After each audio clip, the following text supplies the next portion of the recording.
Hello and welcome to the Mindful Voices podcast. Today I have a very special guest I'm excited to speak to. Kenneth Rogers is a dedicated educator in the Baltimore area, a devoted husband, and a proud father of three. He's also a powerful writer and an advocate for whose work sheds light on an often silenced issue, the trauma of childhood sexual abuse among men. As a survivor himself, Kenny brings both vulnerability and vision to storytelling. He uses superhero narratives as a bridge between pain and healing. Through his writing, he creates a space for other men to confront their own stories with courage and compassion. While his mission to help male survivors know they're not alone, the impact of Kenny's work reaches far beyond that. His message resonates with anyone who has wrestled with shame, silence, and the long journey towards healing.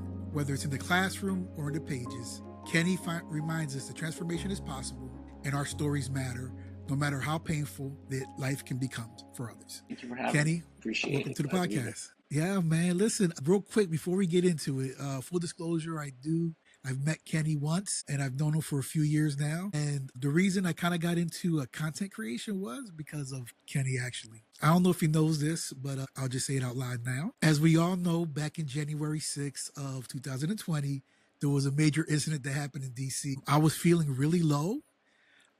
And I gave Kenny a text and I said, man, how do we move on from this? And he said some words, but he ended it with, but still I rise. And that stayed with me. And when I heard that, I kind of decided to challenge myself to do 100 positive quotes that year. And I haven't stopped. I just kept doing these positive messages, these optimistic messages. And it really started because, but still I rise. So had no idea you remember that. Yeah, no problem. Yeah, man. You know, in the work that we do, we don't realize the impact we have on other people. We do things because innately it feels right and we want to be helpers. But yeah, you know, the work that you do is extremely powerful. Before I get into my questions, I want to let the audience know how I discovered you, or at least how I knew you existed. So when I went through my healing process, part of my healing process was writing a blog about my experience, what happened to me, and my process of healing. And through that, I made a friend, Dr. Jonathan Barton, who I was working with. I was a therapist. He was a psychiatrist, and we were working at a acute partial hospitalization program. And he found your book, Heroes, Healings, and was it Heroes, Villains, and Healing? And he bought two copies, one for himself and one for me because he knew my story, which I found deeply touching, you know, that he thought about me in that way. And I read your book and it resonated with me. I think if I'm being honest, a lot of what was in the book, number one, I'm a comic fan. So the fact that it was you were using comic book heroes of DC to tell this story, it was like a magic mixture for me. Like it just hit home. And a lot of things you were speaking about, I think I already, at that point in my healing, I kind of passed those things. But there was one story in particular that just kind of freaking just hit me all of a sudden. And it was how Batman was hard on Robin, right? Because he's always, you know, feeling like he has to get him ready for the world. And with that, he's passing down this trauma. And that resonated with me because I was so tough on my boys before that point. Maybe tougher than I thought I had to be. I mean, I grew up in a difficult part of North Philly, right? So I kind of grew up a tough kid, right? I was traumatized also at 5, so I already knew the world wasn't safe. I was a Marine, so I had these things where I thought that, you know, you got to be tough and I got to prepare them for that. And my wife was always a soft one, just pulling me back. Hey, you're being too hard. You're being too hard. You're being too hard. And when I kind of read that in the pages, I don't know why that resonated with me. I almost felt like I was a villain. I was like, fuck, you know what I mean? So what inspired you to go that route, to write about healing and using comic books as your backdrop? Well, I mean, as you already know, it's really hard to find material out there for male survivors. So when I was going through my healing process, beginning my healing journey, because it never really ends, right? It just keeps going, keeps spiraling, keeps getting deeper, and you just, you know, keep working towards it. But we were reading The Courage to Heal by Ellen Bass and Lauren Davis. And it's a really great guide. It's a really great book. It helps so many survivors, but it's written specifically for female survivors. And me and Susan, my therapist, we would read that book together. And when she would get to a part that would say she or her, she would try and change the pronouns.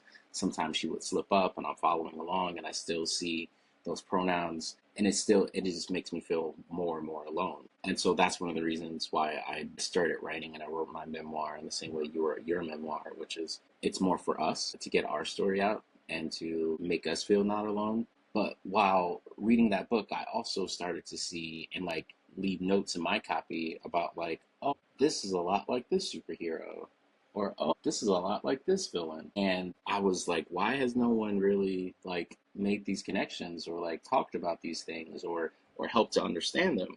And so um I just started doing it. Like I wanted to make the first book, Heroes, Villains, and Healing. I wanted to be about heroes and villains throughout the Marvel and DC universe, but I could not find any full, complete volumes of different Marvel characters throughout a certain timeline. But I was able to find that with DC. They had like 75 years of Batman, 75 years of Wonder Woman, 75 years of Superman. It would give like uh, comic books from like the first one all the way to like present day, like the nitpick the like very best ones. I was like, yes, great, I can use this because I cannot afford all of these different comic books because my wife would kill me if I spent all this money on different comics. Yeah, yeah.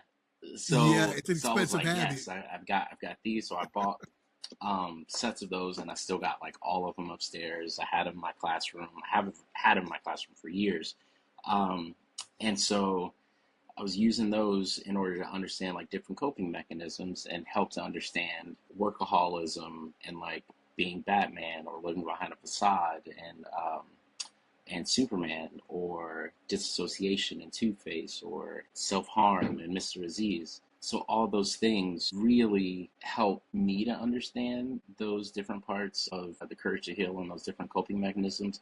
But also, I wanted to give back and let other survivors know, like, hey, there's another way because I'm an educator at heart. Like I'm a teacher in Baltimore. And so finding different ways of getting material to individuals in a creative way, that's in my wheelhouse. So I was like, I've got to do this in order to make it more accessible. And I just continued from there with the other books that I just continued to write. Yeah. And, I love the fact that you said that healing is this ongoing process.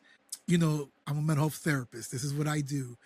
But also, separate from that, I heal myself. I work not just the book knowledge that I have, I do the work so I can stay um, healthy, right? Both my mental health and my physical self. And what I like about your books, and I've read all of them, is that I'm always able to find something in your books that made me go, okay.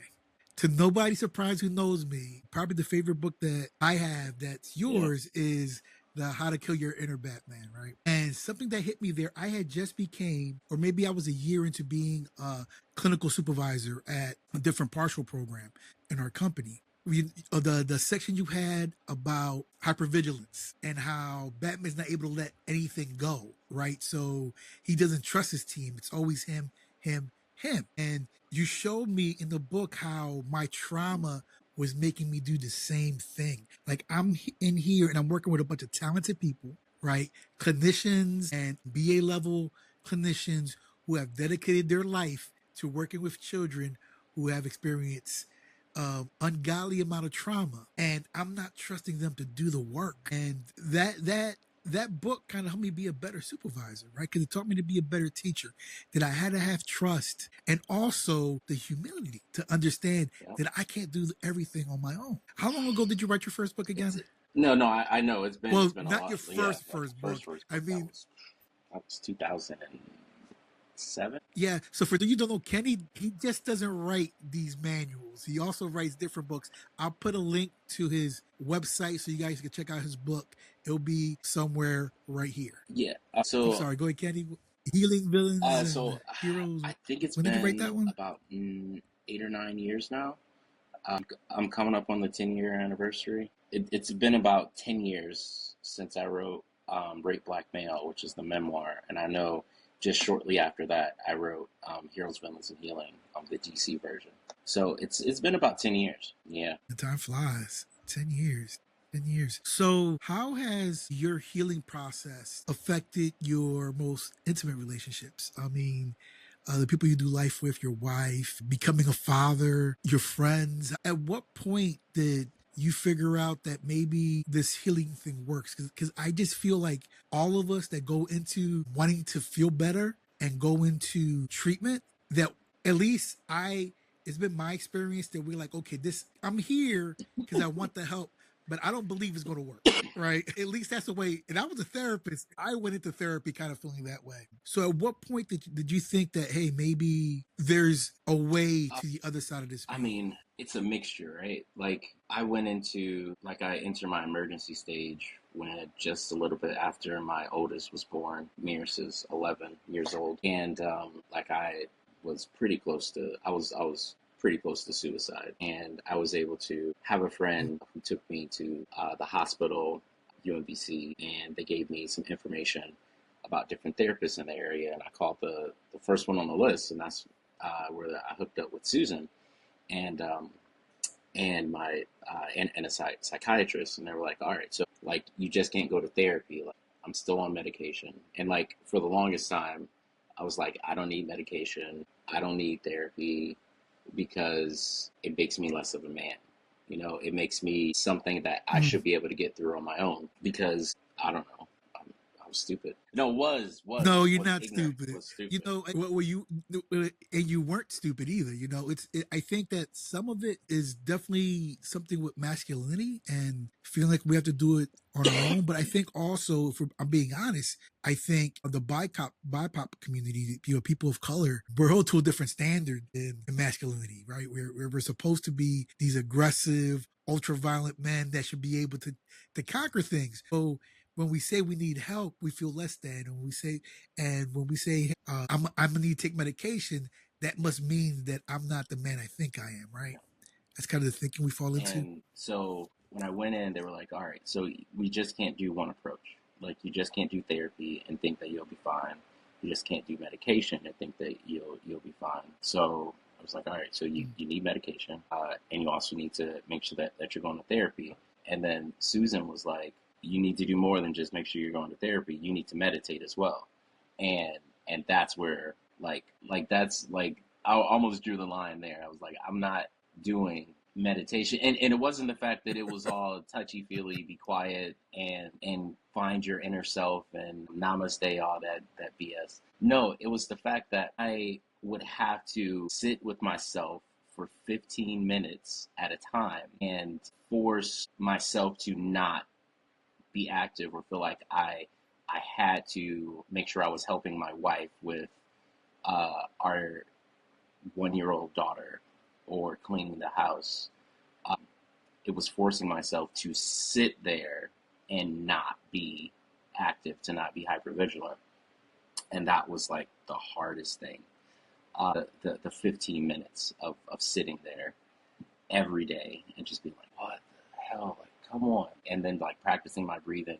But it became more and more easy. And then I think that's where I started to switch, is where I was less, I wouldn't necessarily say less angry, because it's almost like Bruce Banner where he's like I'm always angry. Like for a while there, it was like, truthfully, yeah, I'm Mm-hmm. calm, I'm happy, I'm good, but I'm always angry. Right. But over time, like doing the work, like it's not the fact that I'm angry. It's more the fact that I am always angry, but I am also always happy. I am all my emotions, because no emotions are evil. After writing Right. How to Unite Your Inner Lanterns, like it's becoming at peace with all those different parts of yourself, I was just about to quote that. and that's really where I am and what I've come to, and you just don't wake up one day and you're just like, oh, this healing stuff really works. It's more like a gradual over time, where it's like waking up one morning and realizing like you have an 11-year-old daughter when just yesterday she was 1 years old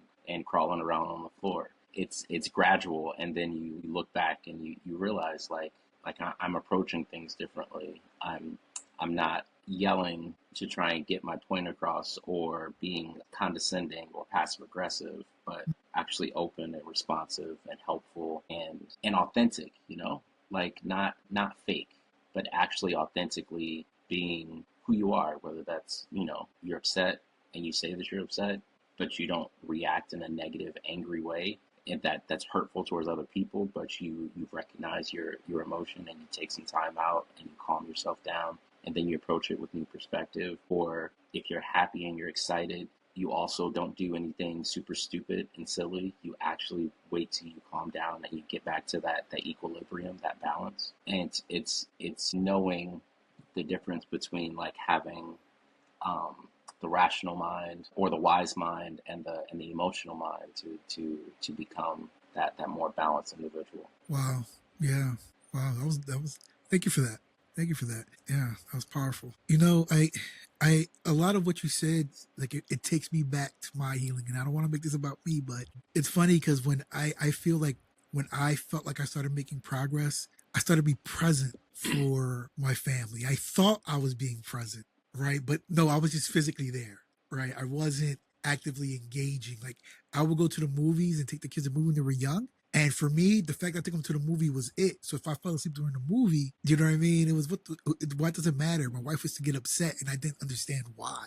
Right? It's because I wasn't in the moment. I'm not participating with the family. And once I started to heal, that's what I wanted to do. Right? I wanted to participate more. I wanted to be involved. I wanted them to feel like I was there. So yeah, it just kind of took me back to that.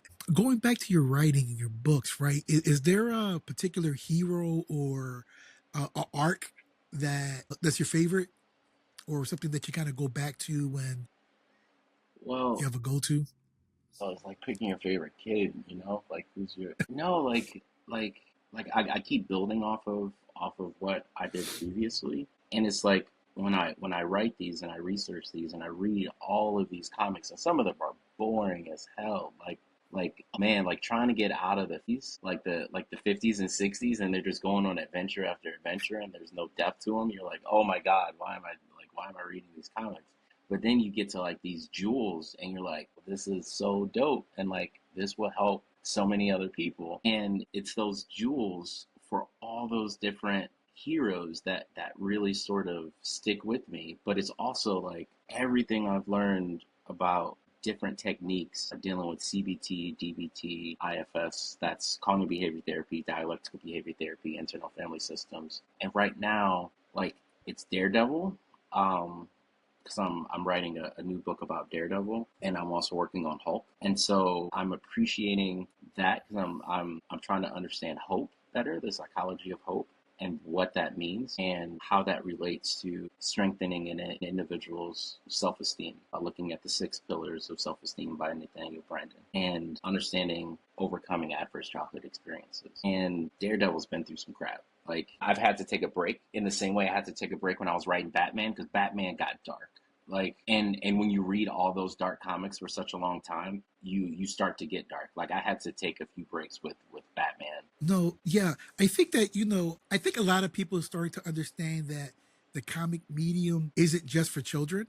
I mean, we have specific comic books just for children, but comics, these deep stories, and there have been a few comic books that I've read, and Batman's my favorite. Obviously, I said that already, but um, that I just read once, and I know Yeah. I'm not going to go back to it. It's just too much for me. Because, Batman can be real dark because he deals with, a lot of times, Batman is very grounded. He does the Batman stuff, which Yeah. isn't. But his storylines are always grounded, right? He talks about abuse, he talks about trauma. You see him go to places Hmm. and go right to the cliff where, he's either going to break or he's going to turn evil. And somehow he finds that little speck of hope to just turn it around. And so those comic books can be heavy. Stories are, storytelling is such a Comics do powerful not get their medium. due, man. Like, I'm taking a class for teaching AP English, and all the people in the class today were talking about all the books that they've been reading. They were like, "Oh, I'm reading this novel by this Nobel Prize winning author, and I'm reading this by Toni Morrison." And I was like, "Oh, Kenny, what were you reading?" I was like, "Oh, I just finished reading like all of Daredevil's comics, and right now I'm working on some Fantastic Four, and I use that in order to understand different forms of psychology." And she was just like, thank you for Yeah. sharing. I was like, no, no, no problem. Because they look at me and it was like, oh, I don't know how to put this kid in a box. Like this dude is crazy. This dude is weird. I mean, I am. I'm all over the place. You never know because I've lived so many different lives.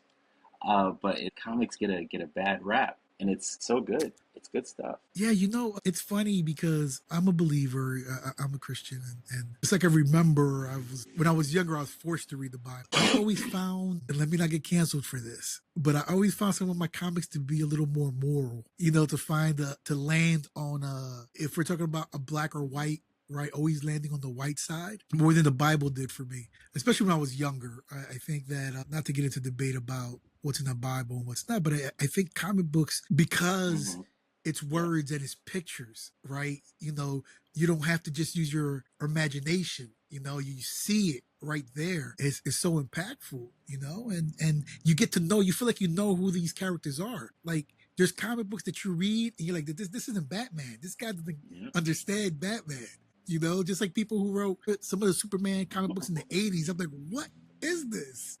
So And you're absolutely that right. Like happens. there have been Yeah. studies where about comic books and like they are that happy medium place. And I read about it when I was getting my master's in education. Comics and graphic novels are a great way for individuals to make that connection between like the written word and then visualizing it in their head because they have the images to go along with it, and you can take as much time as you want with each of those different panels and each page where it can like you can spend like 1 minute on a page. You can spend 30 minutes on a single page analyzing all the different images, all the different pictures. And you can't do that with video because with video you're going at someone else's pace. With actual prose and written text, you're still going off of someone else's pace, but you also only get one perspective or one point of view oftentimes, and sometimes you can't visualize those things in your head.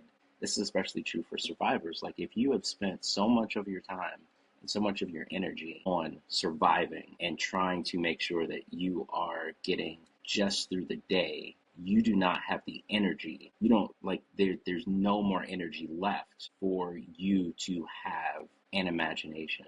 It's literally lost. It's taken away because all Yeah. of that is completely absorbed in trying to get from point A to B and actually survive. But actually when you get that availability of extra energy, that imagination can return. But you also got to have like individuals guide you to help you be like, oh, this is what that imagination can look like, because you may not be able to imagine yourself living or doing something else because you don't have a model. Like you never had that individual to tell you that you can do these things. But in comic books, like you have those models. And in real life, like my dad let me down, my mom let me down, my brother let me down, my sister like at some point those individuals let me down.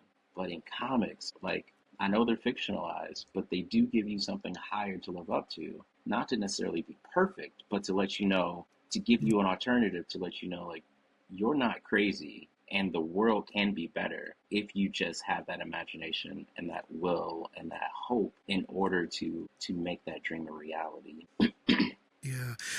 Going back, because everything you're saying is kind of giving me some flashbacks. Going back to like the first time I read your book, I was at a place where I was healing, right? Where I had a routine, a process that was working for me. I feel like men speaking about things of vulnerability, of childhood sexual abuse, even though we were kids when this happened, it still feels like, I should have been able to do something. Dismantling the myth, right? Do you feel, at least I feel this way right now as we're talking, that the fact that we're using a medium like comics and heroes that are probably well known, somebody who picks up your book is more than likely a comic fan, right? So it makes the initial conversation a little easier to have.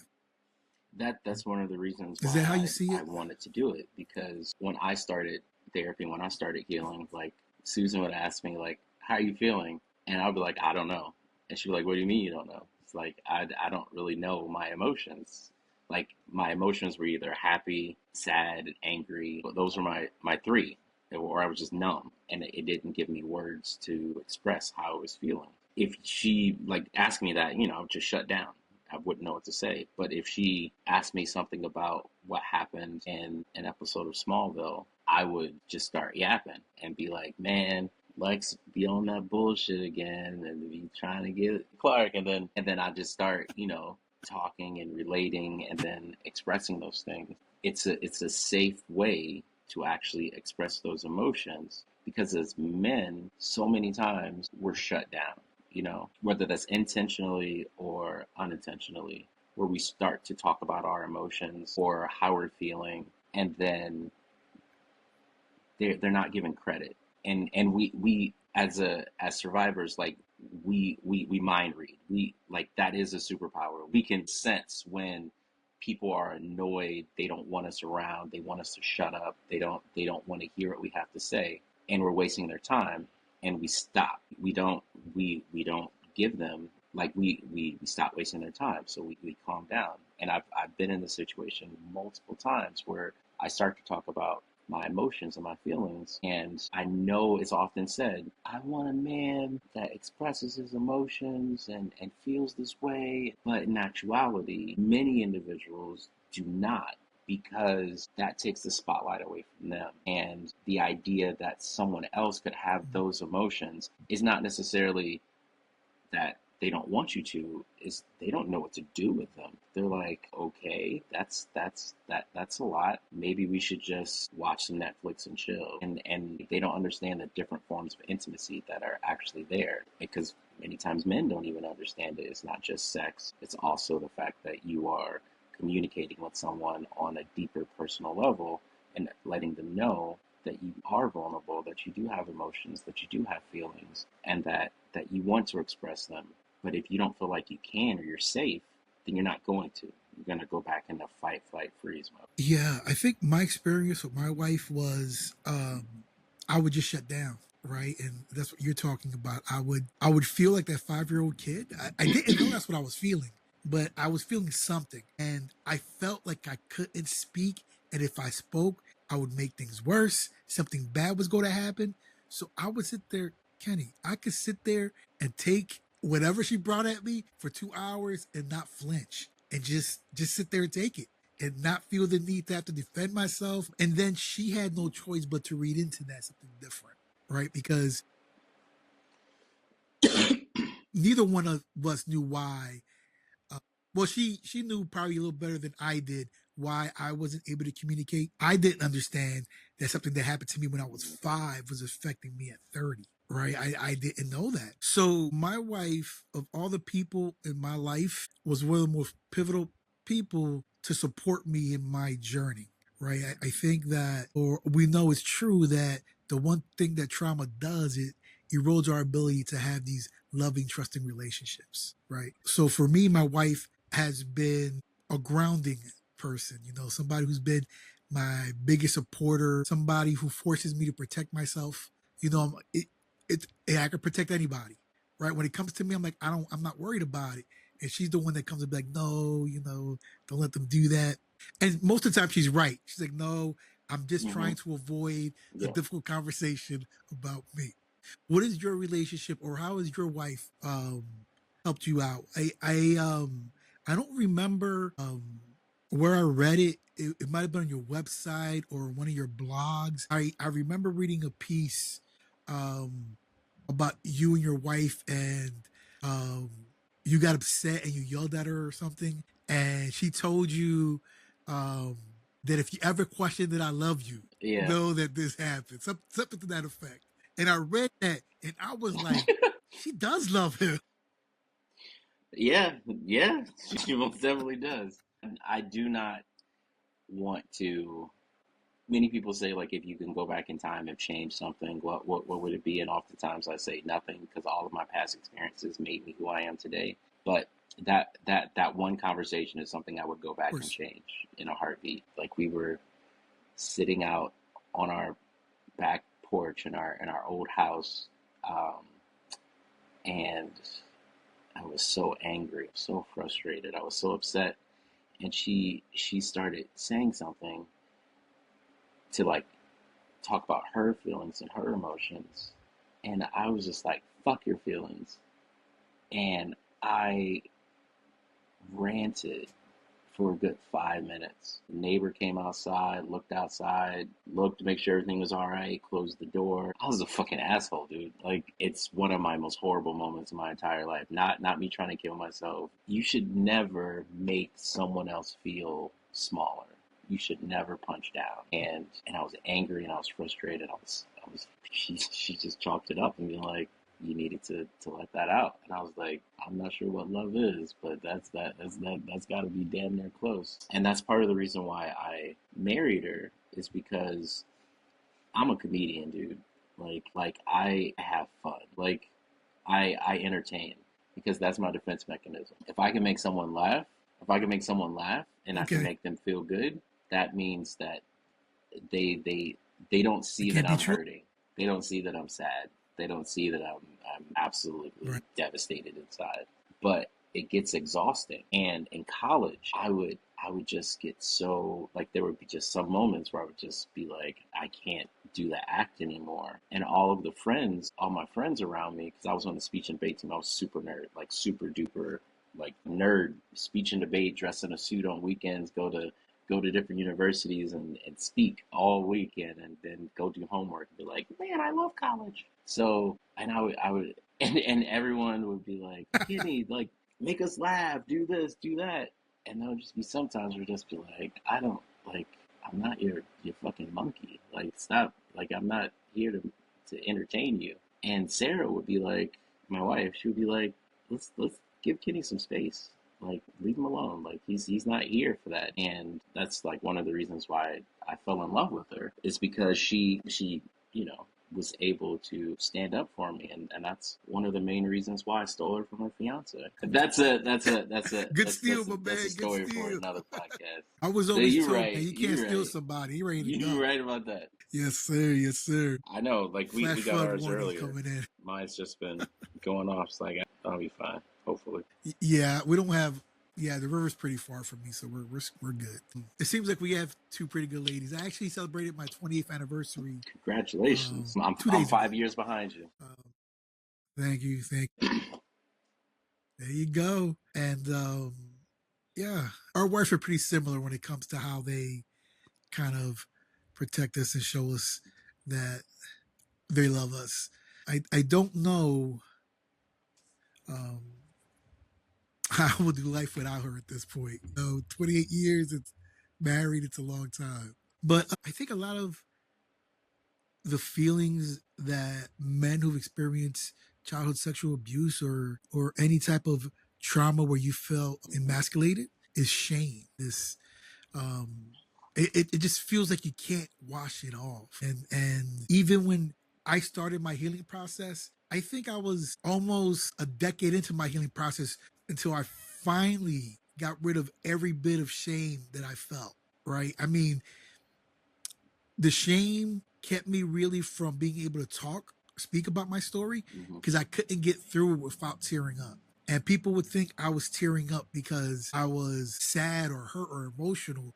But Hmm. in reality, I was angry, right? And I had this shame led to this anger, and this anger made me feel like I wanted to kill somebody. And I couldn't always resolute that in myself, right? I always felt like if I'm a good person, I shouldn't get there. And if I'm a good person and it wasn't my Hmm. fault, why do I still have the shame? How should we process this? And is there any, I'm gonna put you on the spot in a moment, is there any comic superhero story that comes to mind in dealing with shame? All right. So there were two parts to it. You said, like, how we should approach it, right? And if there's any comics that really deal with it. Like, shame is that one where the whole problem with childhood sexual abuse and assault is the fact that you are the survivor of a war. You are the sole survivor of a war that no one else has been a part of, that you can't discuss, that you can't talk about, because the only other person that is a part of it is that perpetrator. And if there were other people there that were a part of it, you still can't discuss it with them, because it's a silent war. There's Judith Herman talks about this in Trauma and Recovery, and I just went back and I reread it. When we have our wars and PTSD and our veterans, they have memorials that they can go to and remember what they've been through and have a common understanding with those individuals that they have Mm. suffered a trauma through, but there is no memorial for survivors of childhood sexual abuse in that war. There's no place where you can say this is a safe remembrance of what happened to me. That memorial does not exist, and it's even more so for male survivors. And so that shame, it's innate. It's born inside of us because we're groomed from a young age to say like males are the perpetrator. And if you are angry or you're upset, like you said, then maybe you're not the hero, maybe you're the villain. And then you get more afraid of yourself and you get more scared, and then that shame gets deeper and you can't get out of that well. The best examples of that, Jon Stewart. So Jon Stewart, like, he helped me really understand radical acceptance, which is dialectical behavior sort of thing, like accepting all parts of yourself, like even like the most horrible, the most bad, because if you can't accept those and know that they're broken, how are you going to heal them? Jon Stewart caused the destruction and death of millions of individuals. Can't remember the exact name of the comic because it's so old. Yeah, it's up in and the and and it's 70s. I not can't like a Green remember. Lantern I comic. know this. Go It's ahead. it's Go. I'm like sorry. Odyssey or something, like Cosmic Odyssey or something like that. And Yes. like Jon Stewart is a cocky motherfucker. Like he was just like, oh yeah, I'm a Green Lantern. What you gonna do about it? It was like he thought he was big badass. Like he can't do anything, and so he thought he could do no wrong, and he ended up causing the death of an entire planet. And he just could not handle it, and he was like, sent his ring far away, and he was like, I'm gonna, kill myself.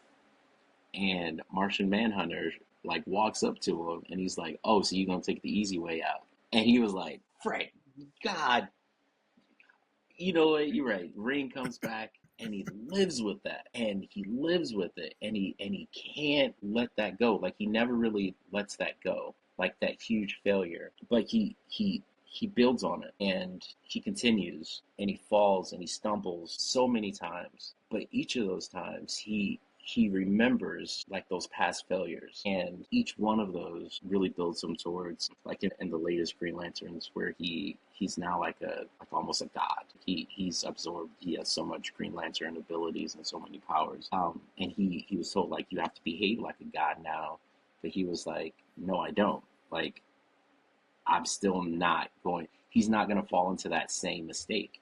And he's like, I have to go and help my fellow brother Green Lanterns defeat this other evil. You tell me what I have to do, and I write my own story. I tell my own story, and I do what I believe is right. And that is a hero code that I love. It's like he knows his code. He's lived it. He's written it. He's walked it, and no one else, not even another god, is going to tell him, this is how you have to behave. This is my code and I'm not breaking it. This is how I see myself. Because I did break it once and it almost killed me. And he lives by that code. So like it's not really a comic, it's all of Jon Stewart. Like he's been paralyzed from the waist down. I know it's a comic, but he's like been through so much stuff, and he's that idea that yes, he has shame, he feels bad about what he did, but he lets that past really define how he approaches the different situations that he's approached with now. Not trying to relive the past or fix the past, but inform his decisions for the future to become a better man.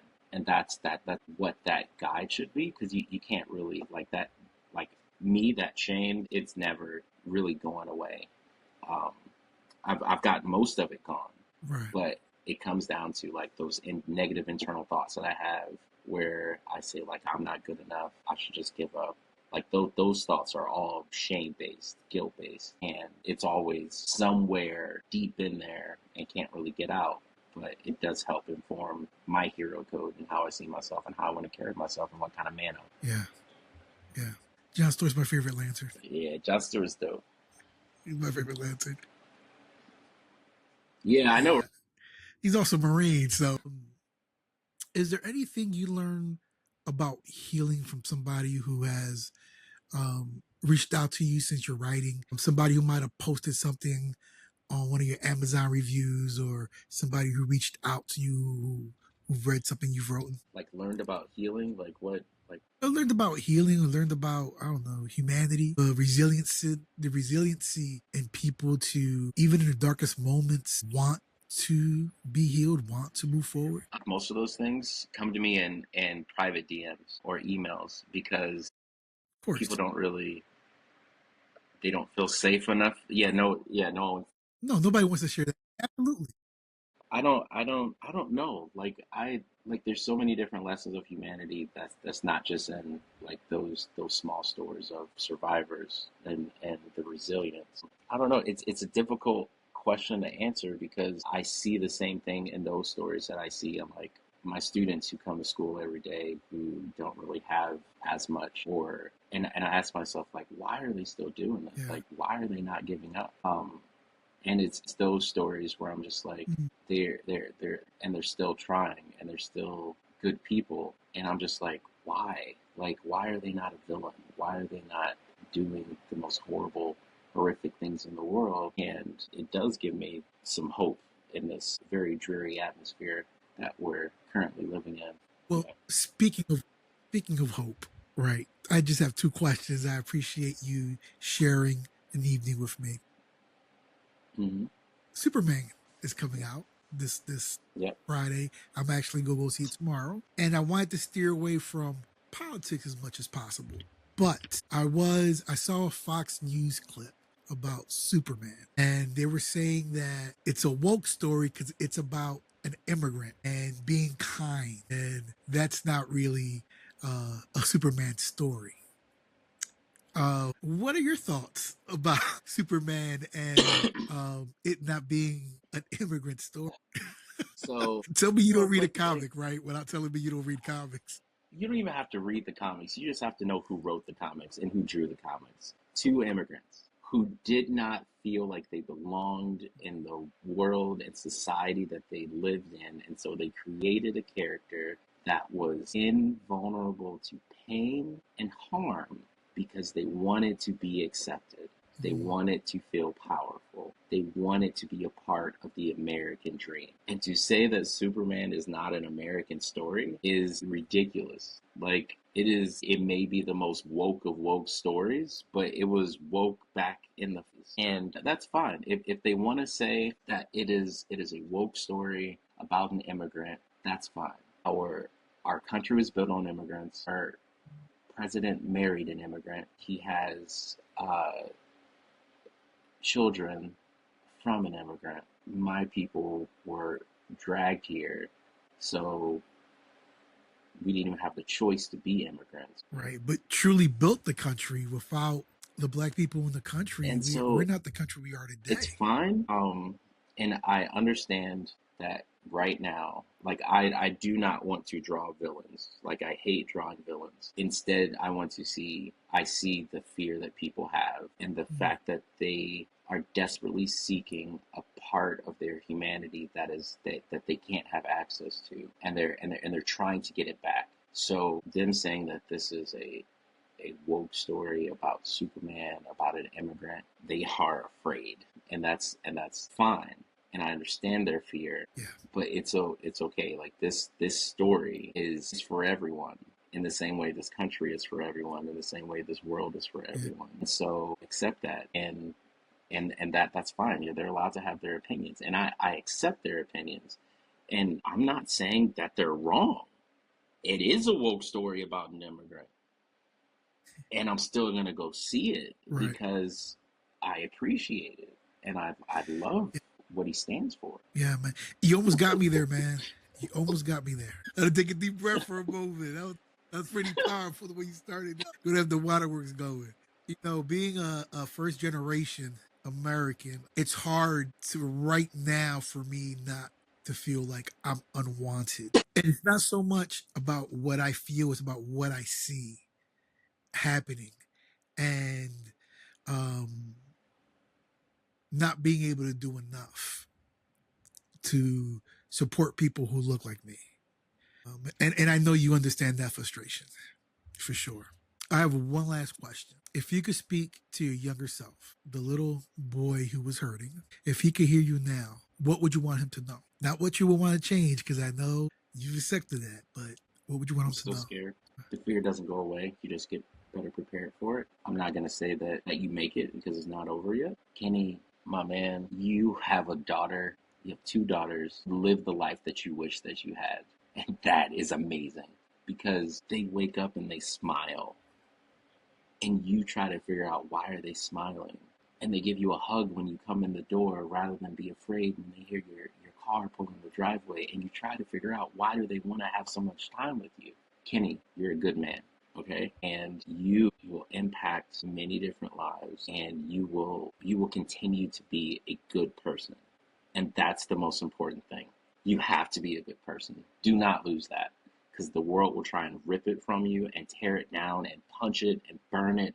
But that's the only thing that you have left. They will try and take everything else away, but do not let them. Continue to be a good person. Don't let them take that because you are a good person. You are a good person. Thank you for joining me today. This has been Mindful Voices, and I will catch you later. Thank you.